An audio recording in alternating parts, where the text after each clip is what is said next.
सर्वेभ्यो नमो नमः। अतिशय संस्कृतम क्लासेज में आप सभी का स्वागत है।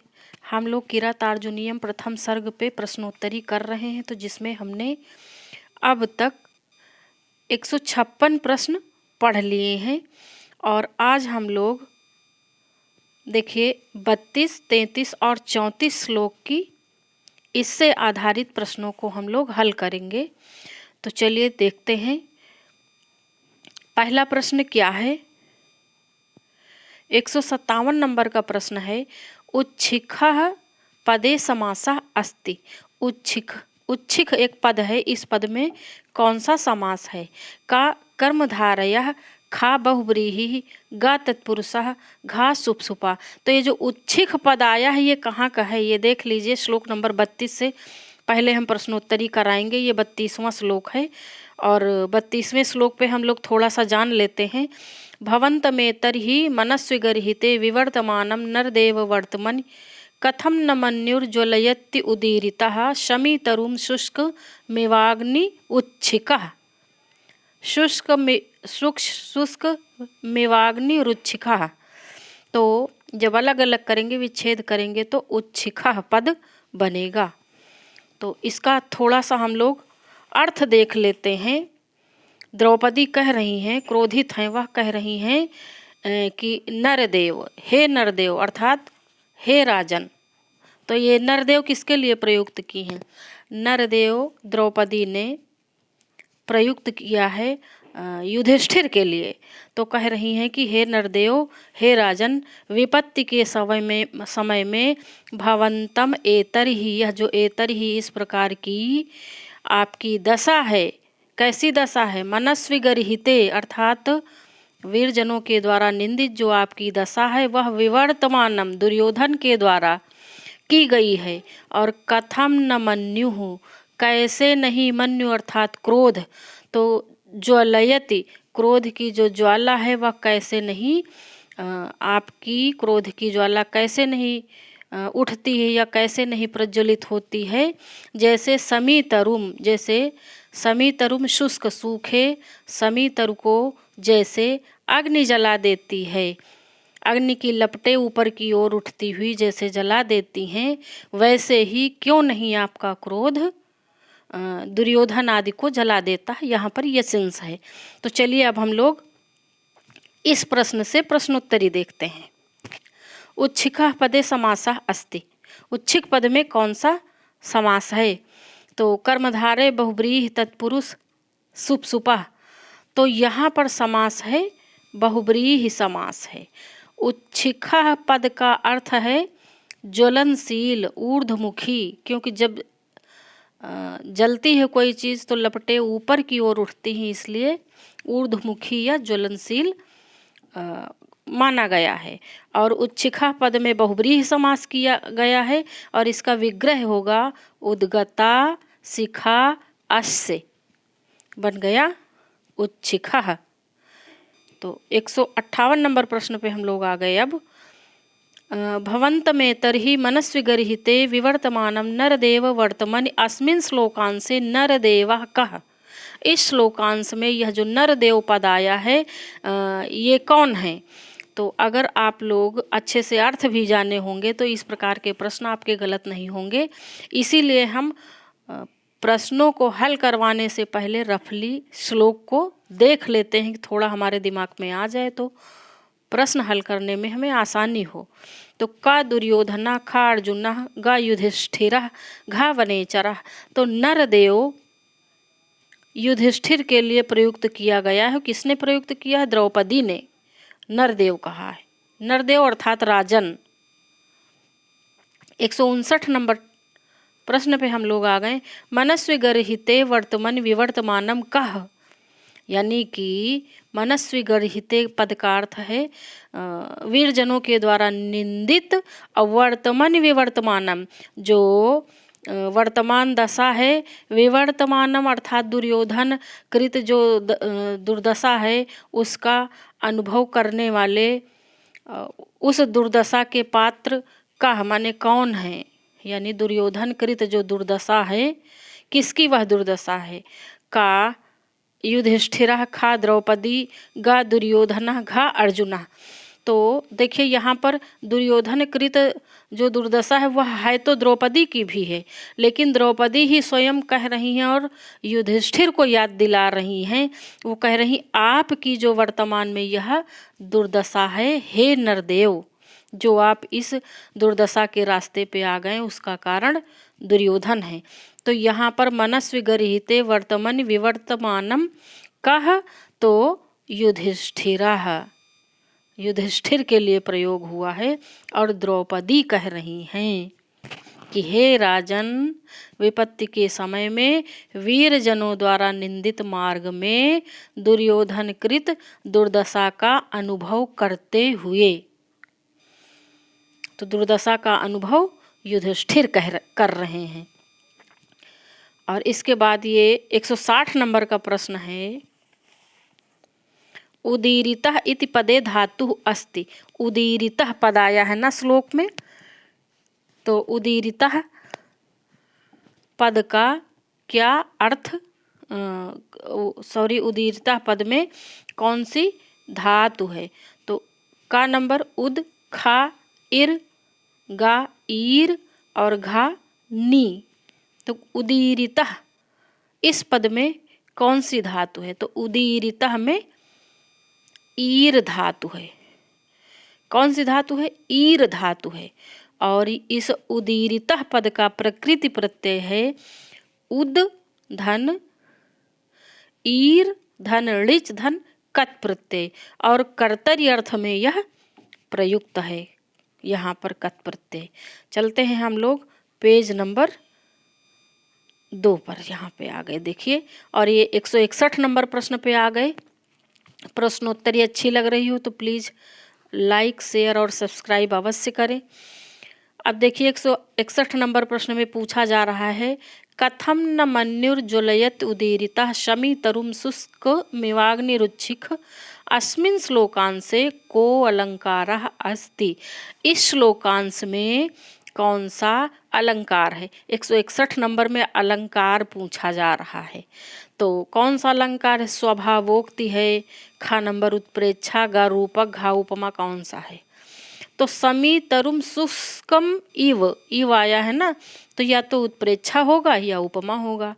तो यहाँ पर युधिष्ठिर के क्रोध की तुलना अग्नि से की जा रही, अग्नि के समान ज्वलनशील, तो इसलिए यहाँ पर उपमा अलंकार है।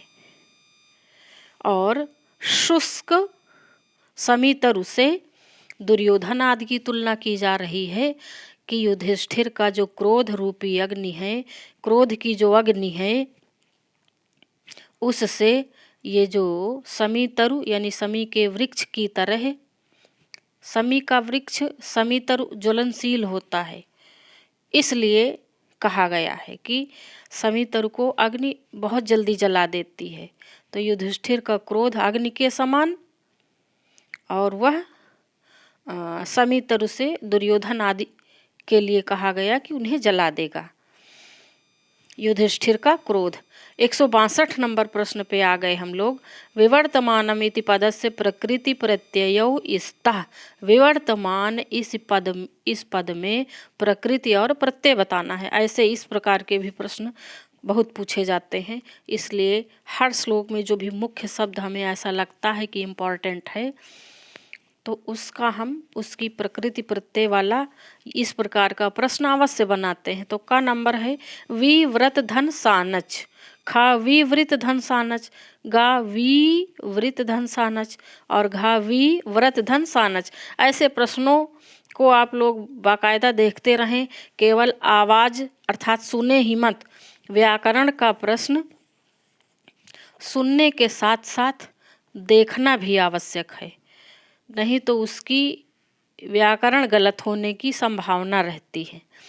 तो इसमें कौन सा सही होगा? 162 नंबर में 162 नंबर का खा उत्तर सही है। वि धन वृत धन सानच। देखिए कहीं पे यहाँ पे व्रत लिखा, व्रत धातु नहीं होगी, वृत धातु होगी, और गा नंबर में वृत धातु है तो वी ईकारांत हो गया, और घा नंबर भी गलत है, तो आपका केवल खा उत्तर सही है। वि धन वृत धन सानच बन गया विवर्तमानम। अगला हम लोग आ गए 163 नंबर प्रश्न पर। अभी हम लोग ये 32 नंबर श्लोक से ही संबंधित प्रश्नों को पढ़ रहे हैं। एक दिन में 3 से 4 ही प्रश्न हो पाते हैं। तो 163 नंबर प्रश्न है वर्तमन इति पदे को विभक्ति। ये जो वर्तमन पद आया है इसमें कौन सी विभक्ति है? का प्रथमा, खा चतुर्थी, गा षष्ठी, घा सप्तमी।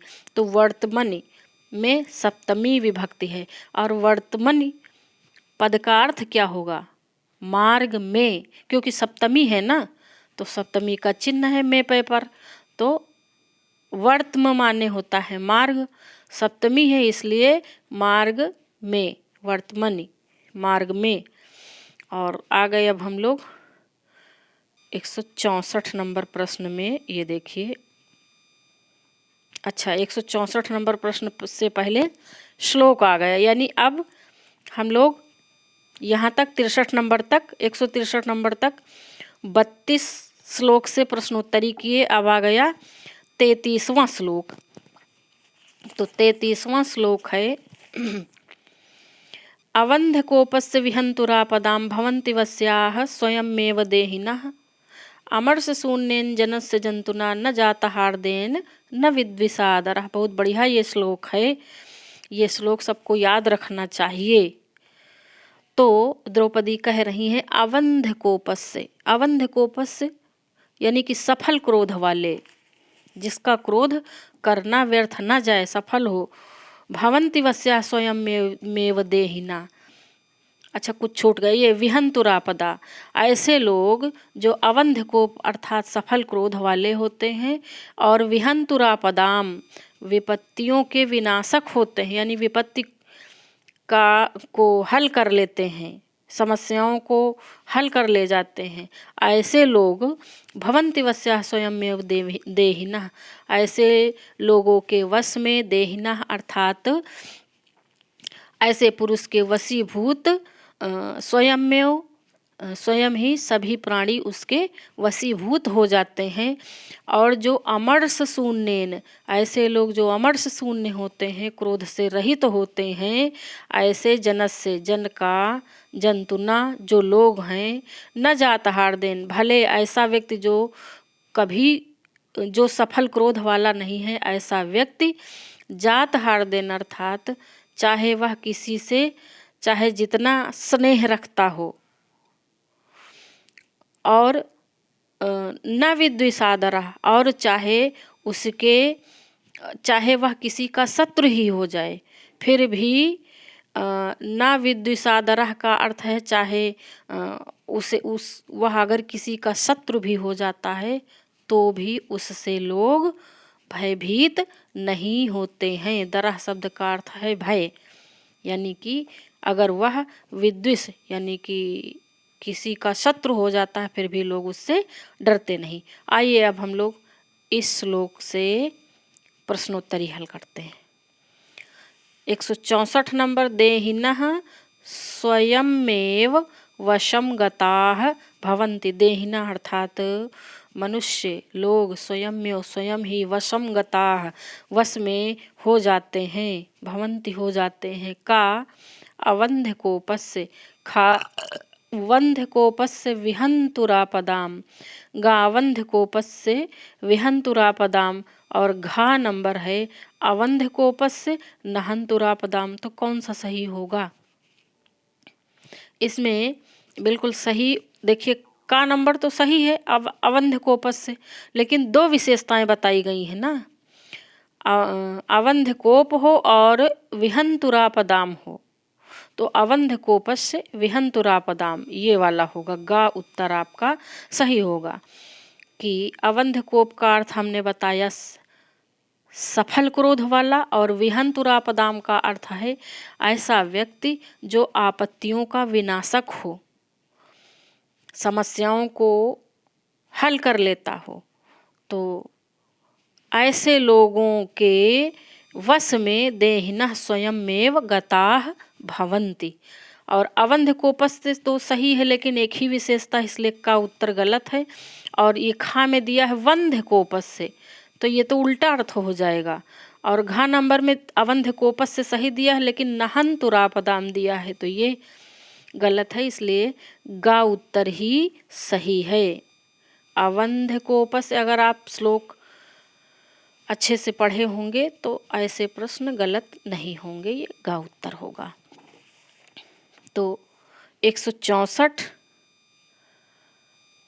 प्रश्न हल कर लिए हैं हम लोग किरातार्जुनीयम प्रथम सर्ग से। 46 कुल श्लोक हैं और अभी हम लोग 34 तक ही आज पढ़ेंगे और धीरे धीरे काफ़ी प्रश्न आपके तैयार हो जाएंगे। और पिछली वीडियो हमारी टेस्ट सीरीज की अवश्य देखें, जो किरातार्जुनीयम पर करवाए हैं, सुगनासोपदेश पर भी करवाए हैं, बहुत सारे टॉपिक पर करवाए हैं। बाबूराम सक्सेना में भी संधि का और प्राकथन का, संज्ञा प्रकरण का, सबके हम टेस्ट सीरीज बनाए हैं, तो आप लोग उन्हें अवश्य देखें। 165 नंबर प्रश्न है, कस्य जनस्य आदरो न भवति। कैसे, किस प्रकार के व्यक्ति का आदर नहीं होता है।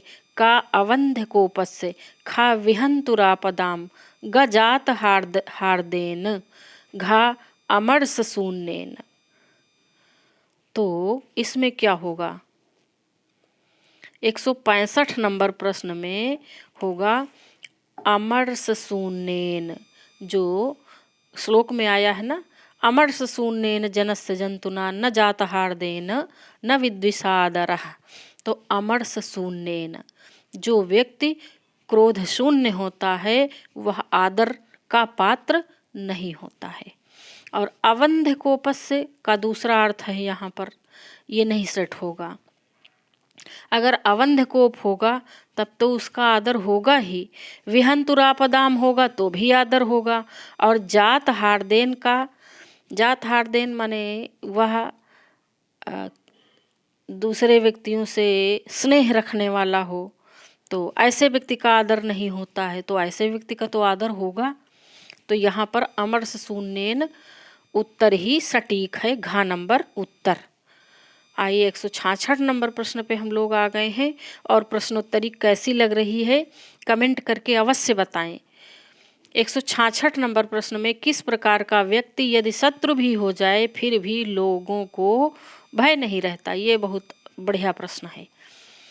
न जात हार्देन ऐसा पद आया है ना, तो का विद्विषादरः, खा अमरस शून्येन जनस्य, ग जात हार्देन और घा नंबर वंध कोपस्य। तो 166 नंबर में आप क्या करेंगे कि किस प्रकार का व्यक्ति यदि शत्रु भी हो जाए फिर भी लोगों को भय नहीं रहता है। तो यहाँ पर भी उत्तर होगा अमरस शून्येन जनस्य। जो क्रोध रहित व्यक्ति होता है वो चाहे जितना बड़ा किसी का शत्रु हो जाए, कोई डरेगा क्यों उससे। और बाकी ये वंध कोपस्य तो होगा ही नहीं, घा नंबर में जो दिया है। और जात हार्देन, जो जात हार्देन हो अर्थात स्नेह करने वाला हो। और ये विद्विषादरः माने किसी का शत्रु भी नहीं डरते हैं, शत्रु हो जाए फिर भी लोग नहीं डरते हैं। तो इस तरह से खा नंबर उत्तर सबसे सटीक है। 167 नंबर प्रश्न पे आ गए हम। अवंध कोपस्य पदस्य अर्थः अस्ति, कई बार बताया है, श्लोक में भी बताया है। का असफल क्रोधस्य, खा सफल क्रोधस्य, गा अमरस शून्यस्य, घा जात हार्दस्य। इन सारे शब्दों के अर्थ हमने बताए हैं, तो आप प्रश्न की प्रकृति से पकड़ लेंगे कि कौन सा उत्तर सही होगा। तो अवंध कोपस्य पदस्य अर्थः अस्ति सफल क्रोधस्य, यानी खा उत्तर आपका सही होगा 167 नंबर प्रश्न में। और ये अभी हम लोग 33 नंबर श्लोक के प्रश्नों को हल कर रहे हैं। इसके बाद है 168 नंबर प्रश्न है, आदरः इति पदस्य प्रकृति प्रत्ययो स्तः। देखिए इस श्लोक से भी हमने प्रकृति प्रत्यय वाला प्रश्न उठाया है। का आ द्री अप, खा आ द्री अप, गा आ द्री अप और घा आ दर अप। तो इसमें कौन सा उत्तर सही हो सकता है? तो इसमें गा नंबर उत्तर सही है आपका, आ धन द्री धन अप, बाकी सब अधूरे हैं। का नंबर नहीं होगा क्योंकि पा में हलंत नहीं लगा है और आ दीर्घ नहीं है। और खा नंबर में भी देखिए दीर्घ आ है और द्री है और अप में भी हलंत नहीं लगा है। इसी प्रकार घा में तो धातु ही गलत दी हुई है, इसलिए आ धन द्री धन अप, गा नंबर उत्तर आपका सही होगा 168 नंबर में। 169 नंबर प्रश्न पे आ गए इसी के साथ, वस्याह पदे प्रत्ययः अस्ति। वस्याह पद में प्रत्यय है। देखिए प्रश्न तो और भी बन सकते हैं, हम चाहें तो ज़्यादा भी प्रश्न बना सकते हैं, लेकिन आपके लिए उपयोगी कितने प्रश्न हैं ये मायने रखता है। तो जो मुख्य मुख्य बातें हैं, जो मुख्य मुख्य शब्द हैं, जहाँ से प्रश्न बन सकते हैं हमने और इम्पॉर्टेंट है, हमने वहीं से प्रश्न बनाए हैं। वस्याह पदे प्रत्ययः अस्ति, इस वस्याह पद में प्रत्यय बताना है। का यत प्रत्यय, खा क्यप प्रत्यय, गा ल्यप प्रत्यय, घा त्यप प्रत्यय, ये सारे प्रत्यय लगभग एक जैसे हैं। तो वस्याह पदे यत प्रत्ययः अस्ति, कौन सा प्रत्यय है? यत प्रत्यय है वस्याह में। आगे हम लोग देखते हैं 170 नंबर प्रश्न पे हम लोग आ गए हैं। न जात हार्दे न विद्विषादरः अस्मिन् श्लोकांशे भयः शब्दस्य समानार्थी अस्ति।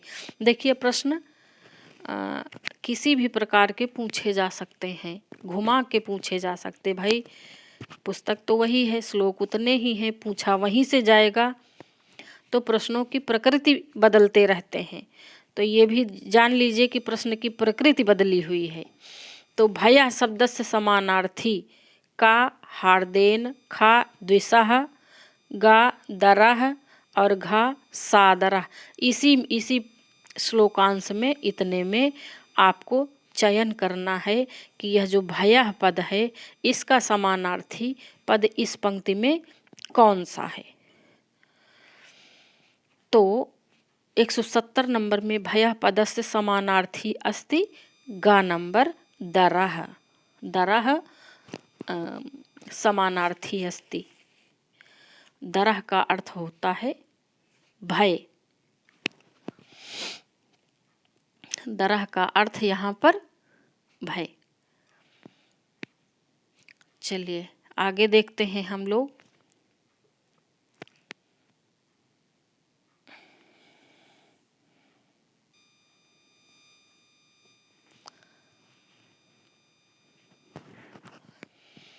अब देखिए ये 34 नंबर श्लोक आ गया। 34वें श्लोक से अब हम लोग प्रश्नोत्तरी प्रारंभ करेंगे और श्लोक है, परिभ्रमण लोहित चंदनोचितः पदातिरंतर्गिरि रेणुरूषितः महारथा सत्यधनस्य मानसम दुनोति नो कच्चिदयं वृकोदरः।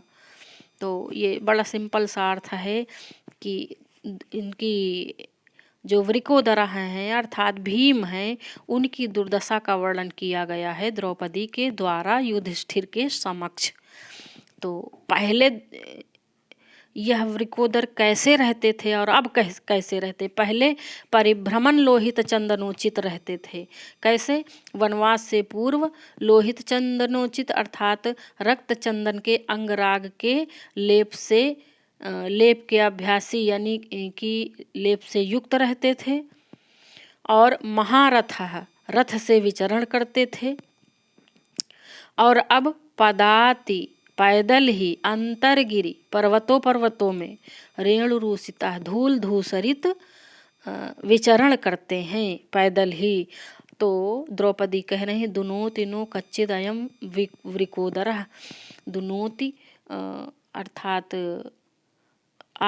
आपका जो ये आप सत्य धन है, आपका मन सत्य धनस्य है ना, तो ये सत्य धनस्य पद युधिष्ठिर के लिए प्रयुक्त हुआ है कि आपका मन दुनोति अर्थात क्या संतिप्त, दुनोति का अर्थ संतिप्त होना माने दुखी, दुख, दुनोति का अर्थ दुख से लिया गया। तो आपका मन क्या दुखी नहीं होता है भीम को देखकर, भीम की दुर्दशा को देखकर। अब आइए प्रश्नोत्तरी करते हैं। 171 नंबर खाली स्थान है। सत्य धनस्य मानसम दुनो तीनों कच्चिदयम वृकोदरः रिक्त स्थान पूरयतु। का मान धनः खा महारथः गा परिभ्रमण घा रेणुरूसितः। तो 171 नंबर प्रश्न में यहाँ पर क्या भरा जाएगा ये देखा जा रहा है। तो अगर आपने श्लोक अच्छे से वाचन किया होगा तो आ जाएगा, कोई कठिन बात नहीं है। तो यहाँ पे भरा जाएगा ख नंबर उत्तर महारथः। महारथः सत्य धनस्य मानसम दुनो तीनों कच्चिद अयम वृकोदरः। महारथः पद भरा जाएगा। देखिए एक बार देख लीजिए श्लोक, ये देखिए ये यहाँ पे ये पद है, यही पंक्ति हमने ली है, ये दोनों। तो चलिए आगे देखते हैं। 172 नंबर असमीचीनम विकल्पम विचिनुत। असमीचीन जो विकल्प है उसे चुनना है। तो का नंबर वृकोदरः सामने दिया है भीमः। खा महारथः रथचारी। गा पदाति पद पदम, यहाँ पे पदम होगा, पदम अस्ति। और घा मानसम आगे दिया है चित्तम। तो असमीचीन कौन है, यानी कि सुमेलित कौन नहीं है, गलत कौन सा है, किसका मेल गलत है। तो वृकोदरः और भीमः ये तो मिला हुआ है, का नंबर मिला है। और महारथा शब्द का भी अर्थ रथचारी है, ये भी मिला है। और पदाति पदम अस्ति ये नहीं मिला है। और ये मानसम चित्तम, मानस यानी चित्त ये भी मिला हुआ, घा नंबर भी मिला हुआ है। तो जो बेमेल है वो यही है, पदाति का अर्थ है पैदल ही, पदम अस्ति ये गलत दिया है। यानी उत्तर हमारा क्या होगा, गा नंबर उत्तर होगा। आगे चलते हैं 173 नंबर प्रश्न पर। परिभ्रमण लोहित चंदनोचितः पदातिरंतर गिरि रेणुरूषितः कस्य विशेषणे स्तः। ये जो दोनों विशेषण प्रयुक्त हुए हैं, परिभ्रमण लोहित चंदनोचित और पदातिरंतर गिरि रेणुरूषितः, ये दोनों विशेषण किसके लिए प्रयुक्त हुए हैं, युधिष्ठिरस्य, खा भीमस्य, गा अर्जुनस्य, घा दुर्योधनस्य। तो यह प्रयुक्त हुए हैं भीमस्य। भीम की दुर्दशा का वर्णन प्रस्तुत श्लोक में 34वें श्लोक में द्रौपदी ने किया है। तो अभी तो हम एक ही पुस्तक से प्रश्न बना रहे हैं, तो आप वही 2-4 पात्र हैं तो आपको लगता है कि आसान है, लेकिन जब सभी पुस्तकों के प्रश्न मिक्स रहेंगे और ऑप्शन इधर उधर दिए रहेंगे तो थोड़ा सा कठिनाई बढ़ जाएगी। इसलिए खूब अच्छे से प्रैक्टिस करते रहें। 174 नंबर प्रश्न है, इसे सही कर लें। द्रौपदी अनुसारेण कस्य मानसम पदातिरंतर गिरि रेणुरूषितः परिभ्रमण वृकोदरः नो दुनोति। तो द्रौपदी के अनुसार कस्य मानसम किसका मन, पदाति अंतर्गिर रेणुरूषितः परिभ्रमण वृकोदरः, यानी कि भीम को पदाति पैदल ही पर्वतों में धूल धूसरित, परिभ्रमण यानी घूमते हुए या भटकते हुए ऐसा देखकर नो दुनोति माने क्यों नहीं दुखित होता है।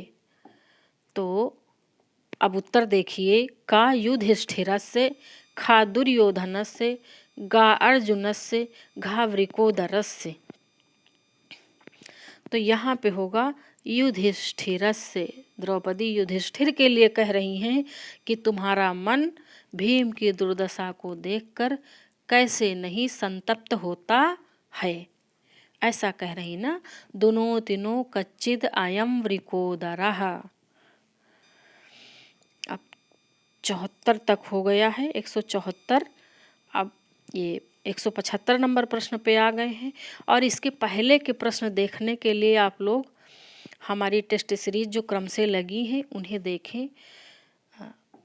इसके सारे प्रश्न हम पिछले हल कराए हुए हैं। 175 नंबर पे आ गया है, लोहित चंदनोचितः पदे समासः अस्ति, यानी लोहित चंदनोचित पद में समास बताना है। का बहुब्रीहि, खा तत्पुरुषः, गा कर्म धारयः और घा उपपद तत्पुरुष। तो ये लोहित चंदनोचित में कौन सा समास होगा? तो उचित है लाल चंदन जिनको वाह, अर्थात बहुब्रीहि। बहुब्रीहि समास होगा 175 नंबर में। कौन सा समास होगा? बहुब्रीहि समास होगा। उचितम लोहितम चंदनम यस्य सह, ऐसे इसका विग्रह करेंगे। कैसे? उचितम लोहितम चंदनम यस्य सह, लोहित चंदनोचितः, ऐसे होगा। इस प्रकार बहुब्रीहि समास है। और 176 नंबर प्रश्न, ये पदाति अंतर्गिरिम परिभ्रमण कह, पैदल ही अंतर्गिरिम माने पर्वतों में परिभ्रमण भटक रहे हैं कौन? का भीमा, खा नकुल सहदेव, गा अर्जुन, घ युधिष्ठिरा। तो भीमा, कौन? भीमा। और भीम पहले कैसे विचरण करते थे? पहले वो रथ से विचरण करते थे। भाई राजा थे, राजा के यहाँ के थे, तो रथ से विचरण करते थे। 177 नंबर प्रश्न है, महारथा सत्य धनस्य मानसम दुनो तीनों कच्चिदयम वृकोदरः। यहाँ पर वृकोदरा नहीं होगा, वृकोदरा होगा। वृकोदरः, वृकोदरः। अत्र सत्य धनस्य मानसम कस्य विशेषण? सत्य धनस्य मानसम यानी सत्य ही जिनका धन है, ऐसे मानसम वाले। का दुर्योधनस्य, खा अर्जुनस्य, गा युधिष्ठिरस्य, घा वनेचरस्य। तो यहाँ पर होगा युधिष्ठिरस्य। तो ये सत्य धनस्य किसके लिए प्रयुक्त हुआ? युधिष्ठिरस्य कृते, युधिष्ठिर के लिए। तो आगे देखते हैं, क्योंकि युधिष्ठिर को सत्य धनस्य इसलिए कह रही हैं कि उन्होंने सत्यव्रत का पालन वो कर रहे हैं ना, इसलिए वो कह रही सत्यव्रत आपके मन को क्या संतृप्त नहीं करता है, ऐसे द्रौपदी कह रही हैं। इसलिए सत्य धनस्य पद युधिष्ठिर से संबंधित है। 178 नंबर प्रश्न पे हम आ गए हैं, परिभ्रमण लोहित चंदनोचितः श्लोकान से अलंकार अस्ति। ये बहुत इंपॉर्टेंट प्रश्न है। का उपमा, खा स्वभावोक्ति, गा अतगुण, घा परिकर। तो परिभ्रमण लोहित चंदनोचितः पदे परिकर अलंकार अस्ति। कौन सा है? परिकर अलंकार है। जहाँ पर किसी व्यक्ति की पहले की दशा फिर वर्तमान की दशा बताई जाए, वहाँ पर परिकर अलंकार होता है। तो ये इस प्रस्तुत श्लोक में 34 नंबर श्लोक में आपने देखा कि भीम की पहले की दशा फिर वर्तमान की दशा द्रौपदी दोनों प्रसंगवश जोड़ते हुए बता रही हैं। तो इस प्रकार जब परिस्थितियाँ हों, ऐसे शब्दों का संयोजन हो, तो परिकर अलंकार वहाँ पर होता है। और ये इम्पॉर्टेंट है। 34वें श्लोक में परिभ्रमण लोहित चंदनोचितः पदातिरंतर्गिरि रेणुरूसितः, इस श्लोक में परिकर अलंकार है। खूब एकदम रट लेना। और प्रश्नोत्तरी अच्छी लग रही हो प्लीज़ तो लाइक अवश्य करें। अगर आपको लग रहा हो कि आपके काम की चीज़ है। 179 नंबर प्रश्न है, दुनोतिनो कच्चिद अयम वृकोदरः। यहाँ पर दुनोति क्रियापद किस वचन में प्रयुक्त है? दुनोति क्रियापद आया है ना, तो का प्रथम पुरुष एक वचन, खा प्रथम पुरुष द्विवचन, गा मध्यम पुरुष एक वचन, घा उत्तम पुरुष एक वचन। तो दुनोति क्रिया ये प्रथम पुरुष एक वचन की है। किसकी है? प्रथम पुरुष एक वचन की है। अगले प्रश्न पे चलते हैं हम लोग। ये 180 नंबर प्रश्न है, पदाति इति पदे प्रत्ययः अस्ति। यानी पदाति इस पद में प्रत्यय बताना है। कातिप, खाती, गा कत प्रत्यय और घा इण प्रत्यय। तो पदाति पदे इण प्रत्ययः अस्ति। कौन सा? इण।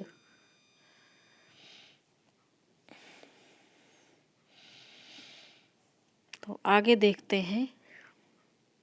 181 नंबर प्रश्न है, पदाभ्याम अतति इति भवति।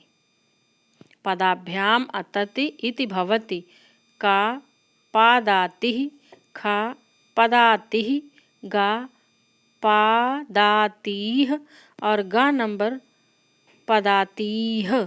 तो क्या होगा इसमें? 181 नंबर प्रश्न में होगा पदाभ्याम अतति इति पदातिः, यानी कि पैदल ही। तो 181 नंबर तक हमने पढ़ा। ये आज की टेस्ट सीरीज का 59 नंबर की टेस्ट सीरीज आज की होगी, उसका ये अंतिम प्रश्न था। और ये देखिए, ये हमारा डिस्क्रिप्शन है, इसे आप चेक करें। हर वीडियो में ये आपको डिस्क्रिप्शन में मिलेगा। ऑल टेस्ट सीरीज लिंक आपको मिलेगी, ये उसका लिंक है। तो आप हमारी सारी टेस्ट सीरीज प्राप्त कर सकते हैं। और ये टेलीग्राम चैनल का, टेलीग्राम का हमारा लिंक है। टेलीग्राम आप लोग अगर ज्वाइन कर लेते हैं तो आपको रेगुलर वीडियोस मिलती रहेंगी। और ये हमारे चैनल की लिंक है, आप चैनल पर विज़िट करके सारी वीडियोस देख सकते हैं। आज यहीं तक, धन्यवाद।